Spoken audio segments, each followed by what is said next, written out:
Breaking: Toby Young resigns from university's regulator, forced out by Twitter mob. The journalist and free schools advocate had faced backlash over his appointment after a series of tweets were uncovered in which he expressed views which were branded sexist and homophobic. Mr. Young said he was stepping down because his appointment had become a distraction. His appointment to the government body came under scrutiny from MPs, including many prominent Tories, as well as members of the public. In an interview on the Andrew Marr show on Sunday, Theresa May said she was not impressed by his online persona and that he would be sacked if he sent any more offensive messages.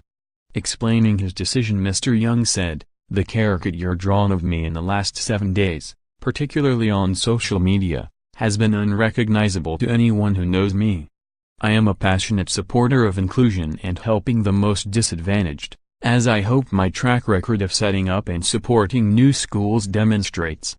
But some of the things I said before I got involved in education, when I was a journalistic provocateur, were either ill-judged or just plain wrong, and I unreservedly apologize." Mr. Young was also subject to a petition calling on the journalist to be sacked. It had already gathered more than 200,000 signatures when he announced his intention to resign. The Office for Students was established as a university's watchdog, to hold education officials to account on issues like vice-chancellors' pay and free speech on campus. It has powers to fine universities which fail to meet the required standards. Mr. Young thanked Mrs. May and the former Education Secretary Justine Greening for their support. It is not yet known who will replace Mr. Young. Many pundits took to Twitter to voice their conflicted opinions. Good Morning Britain host Piers Morgan said, "Toby Young forced out by howling Twitter mob. Great shame.